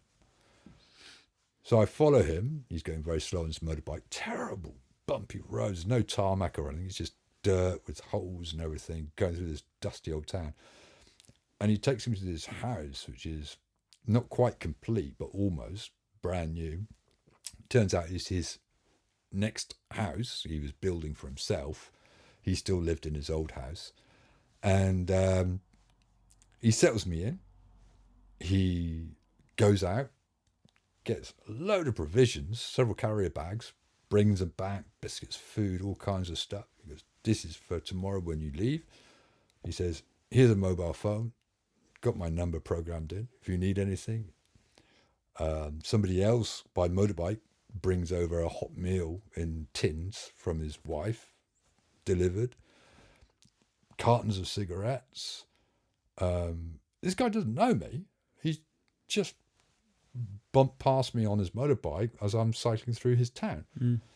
And then he gets a wad of cash out. like a proper brick. He goes, "What money do you need?"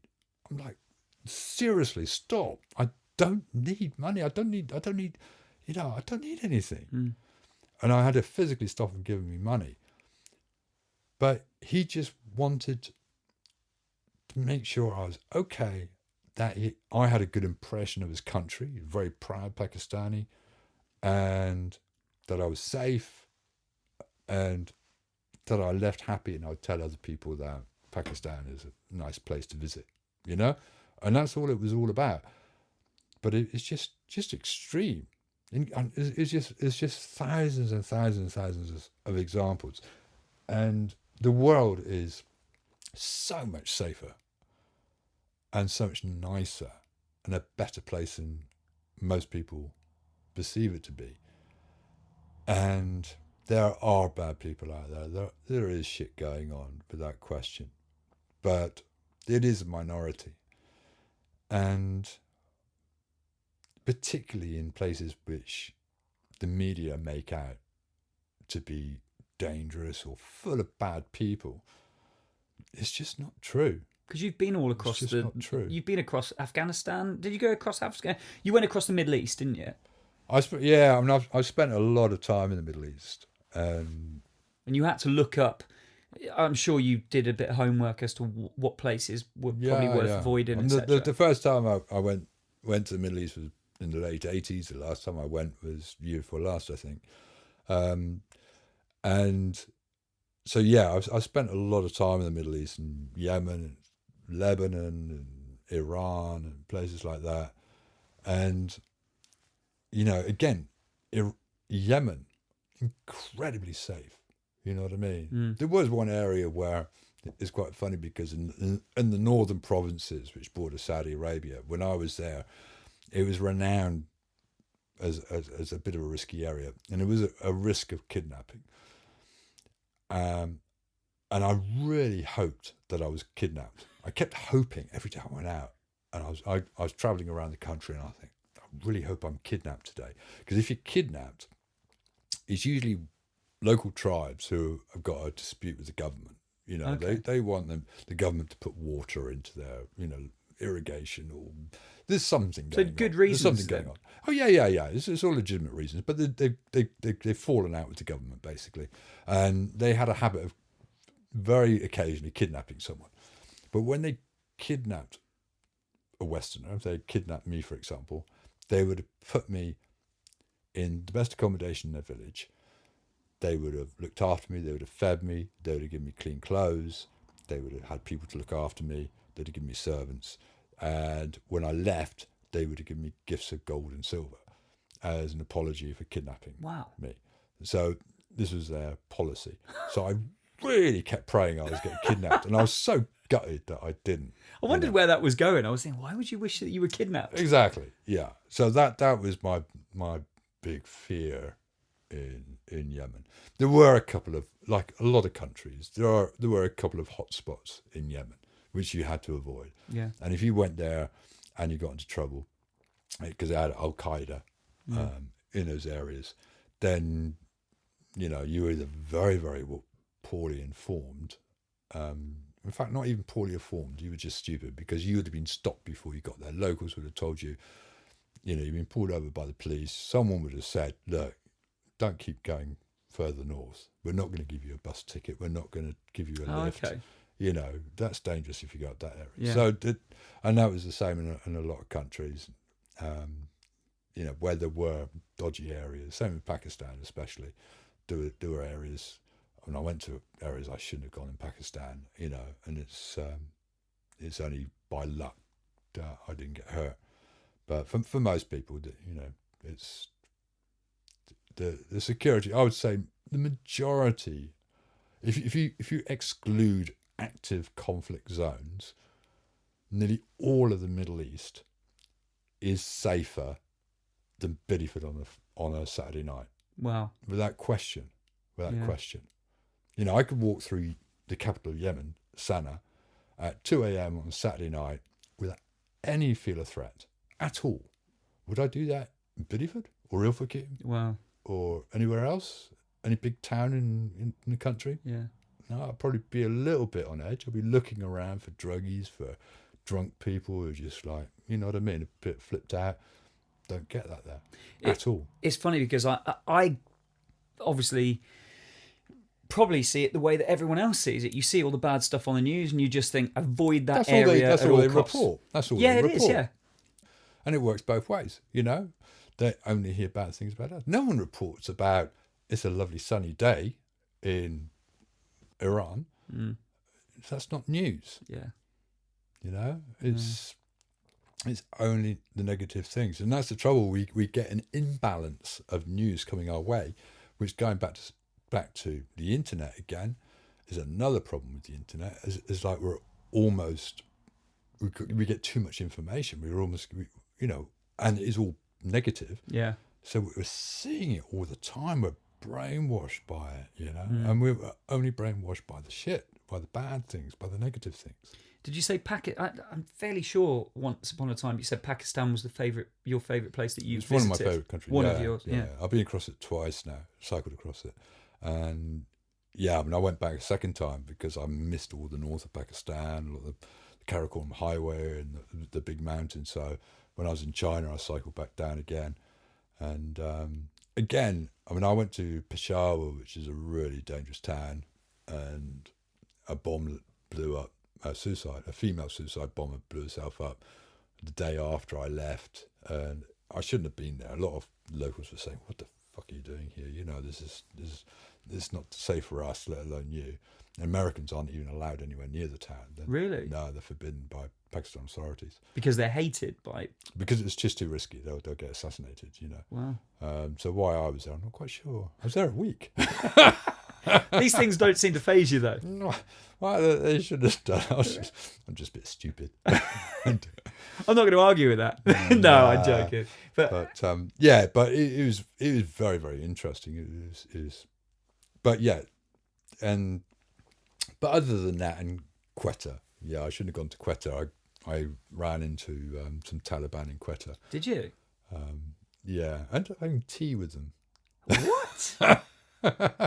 So how did tell the story then?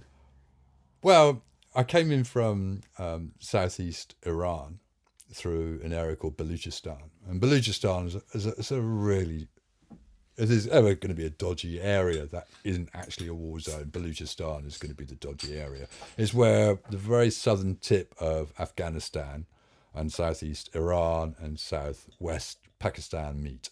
Okay. And it's where a lot of the opium comes out. And but it was the only way I could get through. So the first town in Pakistan is called Quetta, and Quetta is very close to the Afghan border.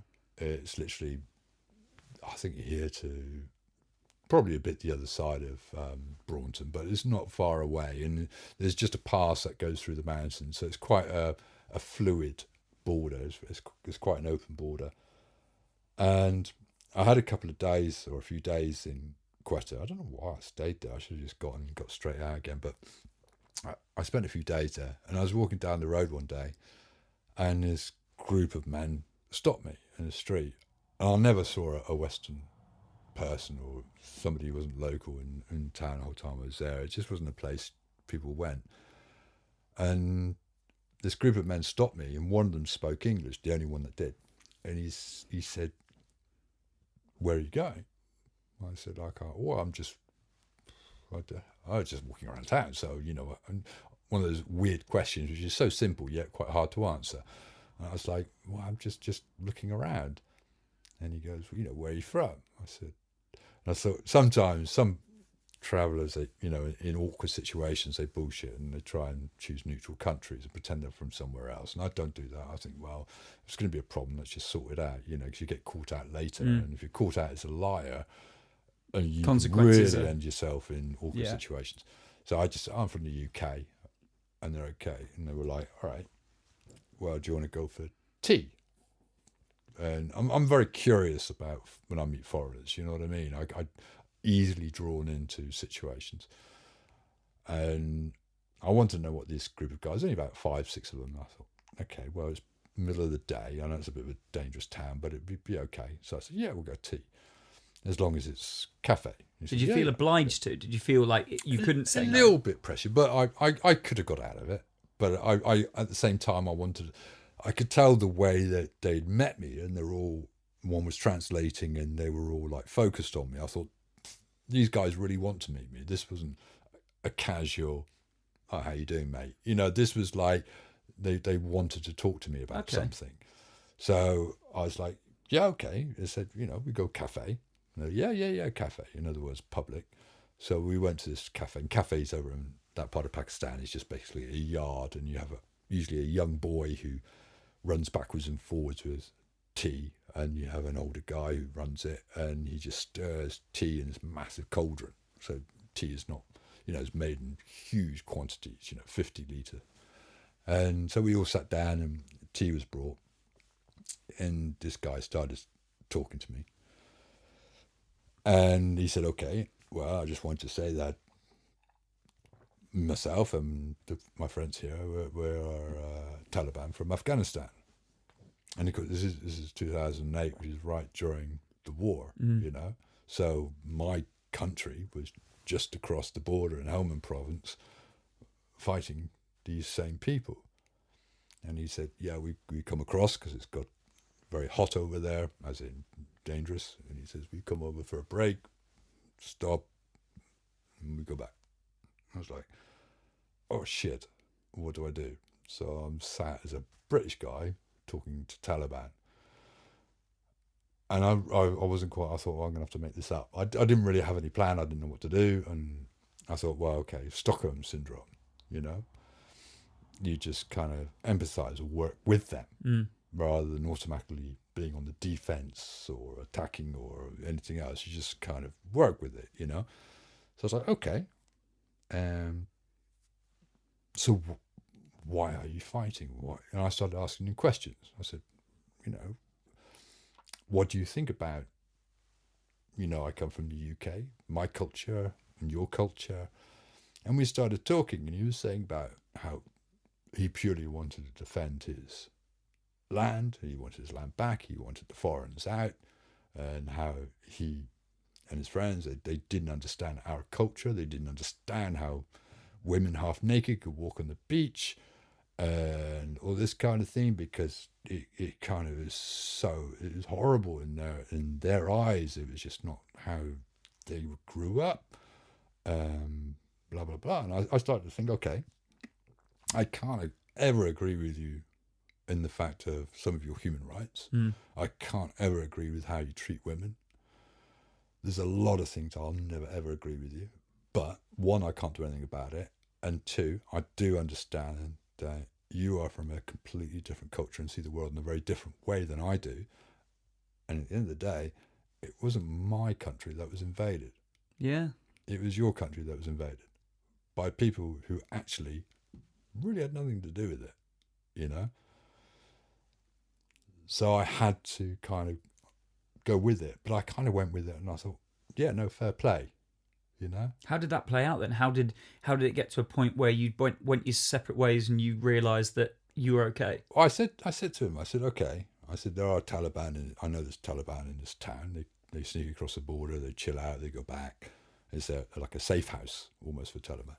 I said, okay, so what would happen now if Taliban came in through the gates of this yard and they had AK-45s, AK-47s, and they opened fire? And he said, I would take the first bullet for you. Wow. I said, well, why? He said, because are you government? I said, well, no. He said, are you army? I said, no. He said, well, why are you here? I said, well, because I want to learn. I want to meet people. I want to understand the culture, see the scenery. I just want to see the world, And he goes, well, in that case, you are a guest. And as a guest to the Afghan, we will protect you. So I'll take the bullet for you. You are my guest. Wow. And I said, well, what about the second bullet? He said, well, I'll be dead, so you're on your own then. He translated to his friends, and they all thought that was hilarious. But that's amazing. But yeah, and yeah, so we all shook hands, and yeah, I just went on my way. But And I think that would be the same for anybody who met Taliban, because Taliban, there's a lot of differences between all these groups, because you've got the Taliban who are basically fighting for their independence in Afghanistan, rightly or wrongly, taking into consideration their possible abuses of female rights, human rights. And you've got Al Qaeda, which are much stronger. You don't want to end up in the hands of Al Qaeda, and ISIS, who, they're just animals. So if you're going to end up in the custody of any of them, I'd choose Taliban. Wow.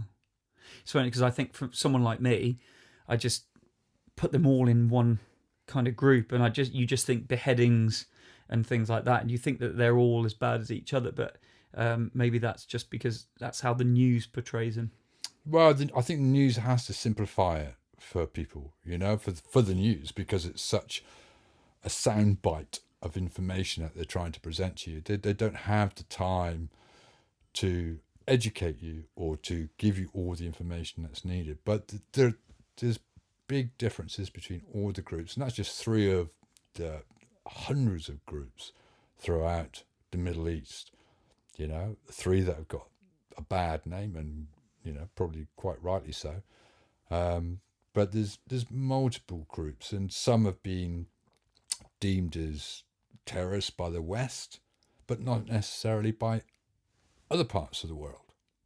Mm-hmm. So because our government deems them as terrorists, does that mean they're terrorists?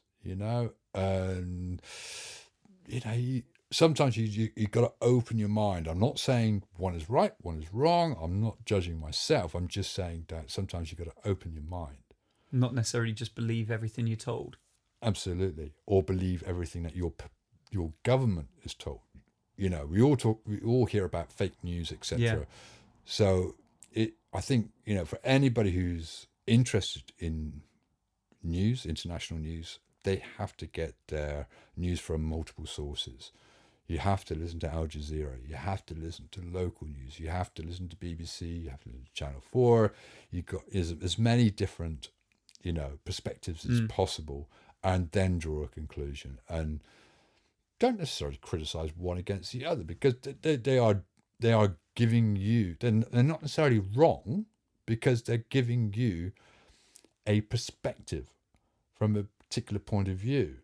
So it doesn't necessarily mean they're wrong, because you can have 2 opposing views that are both right about a particular conflict. You can have a government against what is perceived as a terrorist, and they both have their point of view. So you can have Assad against the Kurds, and on one side you could say, well, hang on, Assad, it was a sovereign state, and they have the right to put down people who are attacking the state, blah, blah, blah, blah. And then you say, well, the Kurds have got the right, they've got a sovereign right to their own land. And, the argument goes backwards and forwards. So basically, you've got 2 sides of an argument. So you've got to listen to the 2 sides of the argument. It doesn't necessarily mean that one's right and one's wrong. They could both be right and both be wrong at the same time. It's like politics.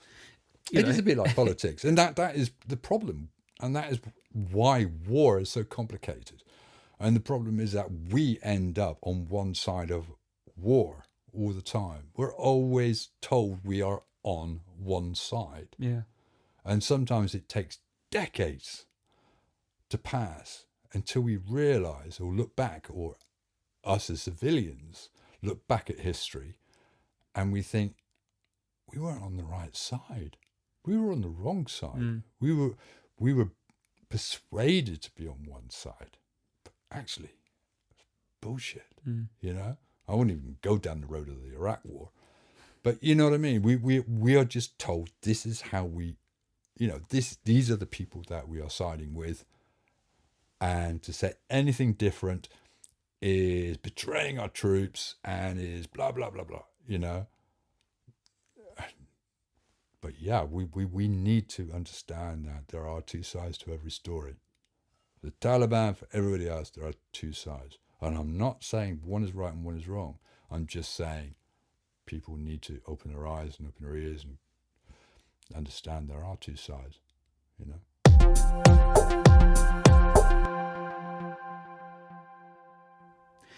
Well, we're nearly there. We're nearly at the end of the podcast. But as always, towards the end of the podcast, I like to ask my special guest what specific thing or what particular thing annoys them. Just call this segment Annoyances. Chris White, what annoys you? Have you got something prepared? Well, you know some things that annoy me. Yeah. Because you use them to annoy me. I'm going to have to mention it. Any song by Erasure. Oh, yes. Erasure just really winds me up.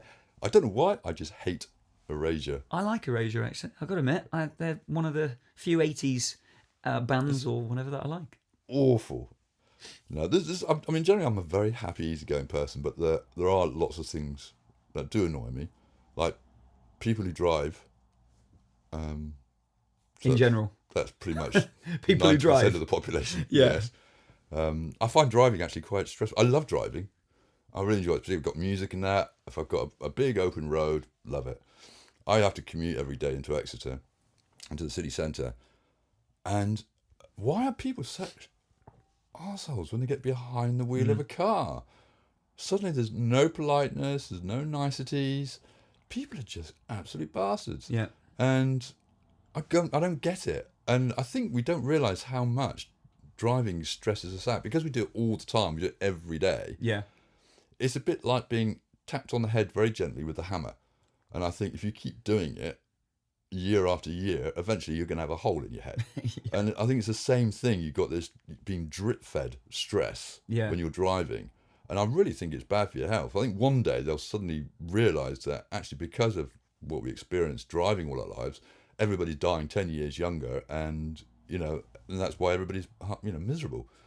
But so yeah, that's one thing that annoys me is people who drive. I'm totally with you on that. One of my annoyances on a previous episode was lack of courtesy, and I did spatial awareness in the same one. Spatial awareness annoys me as well. People with no spatial awareness. Exactly. When you try to walk past somebody, and they're like looking around, and they don't see you. You're 6'2", you're looking over their shoulder, and they don't know you're there. And then when they do notice you there, they look at you as if to say, "My goodness, where did you come from?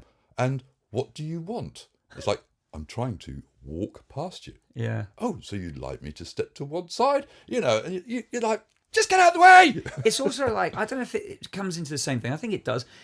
I think if you're walking down a high street, for instance, pedestrianised high street, and someone's going from one side to the other, and you're going down the length of the high street, people who walk in front of you, just literally walk in front of you, I think it should be like a flow of traffic. You wait till... You wouldn't walk in front of a car, so why do people think that they've got a right to just walk in front of you when they're going from one shop on one side to another shop on the other side? I suppose that's spatial awareness as well. And lack of courtesy, because they can't be bothered to just wait and then walk when you've gone past. And another thing that annoys me, which is very similar in respect of car drivers, is... Again, it's 90% of car drivers, it's not everybody, but 90% of people who use the internet. In other words, pretty much everybody. Yeah. What has been termed keyboard warriors. Why are people who suddenly go onto social media and they get into debate about politics or whatever, anything, suddenly turn into complete arseholes? Yeah. People say things on the internet they would never say face to face. Just like people drive on the road in a way that they would never treat people if they met face to face on a pavement. People. Why do people change like that? Why can't people be nice to each other? Yeah. I don't understand it. And what changes them? Why does anonymity? Why does not anonymity? Anonymity. Yeah. I've gone off that word. Gone right off it. Choose another word. Yeah, I can't think of another one. I need a synonym. A synonym. That's hard to say with a hangover, isn't it? Synonym. Yeah, I need a Yeah, different word. I know what you mean. But I don't know why people are like it. Maybe it is because it gives them that safety. They're in a car, no one can get to them. They're behind a computer in their house, so they can say what they want because no one's But gonna. does that mean that is their genuine selves coming out when they're behind a computer or behind the wheel? Does that mean actually 99% of people are complete bastards? But they put on a polite, nice front simply out of self-preservation because they don't want to get punched. So in other words, we're all bastards. I mean, that's a bit of sad realisation, isn't it? I don't know. I mean, yeah, it is. But I consider myself fairly courteous and polite, and I drive that way as well. I always put my hand up to someone if they let me out. I use my indicators. And that if how you drive is a reflection of how you are as a person, then that probably tells a lot about me. So maybe these people, maybe there are a lot of assholes out there. No, that's really sad if it is. Yeah.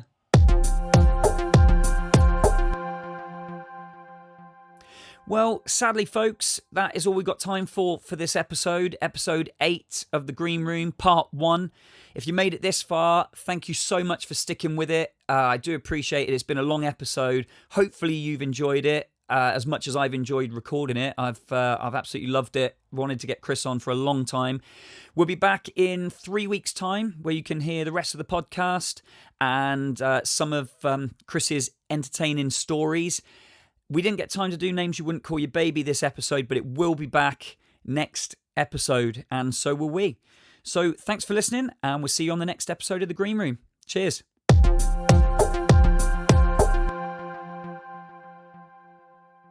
Sound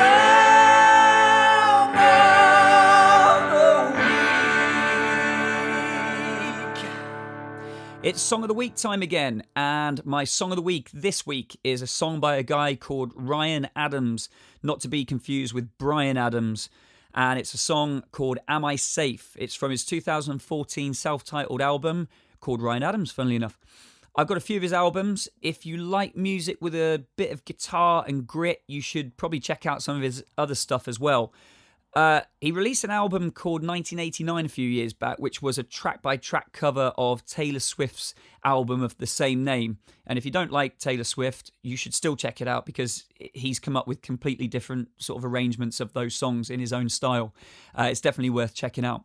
Also, his stripped-down cover of Wonderwall by Oasis is also worth giving a listen to. And Noel Gallagher even said in an interview once that sometimes when he's playing live, he'll actually do Ryan Adams' cover of his own song, which is quite interesting. As always, I'll put a link to all of these on the Facebook page. Check them out. Let me know what you think in the comments. So that's my Song of the Week for this week. Am I Safe by Ryan Adams. See you next time.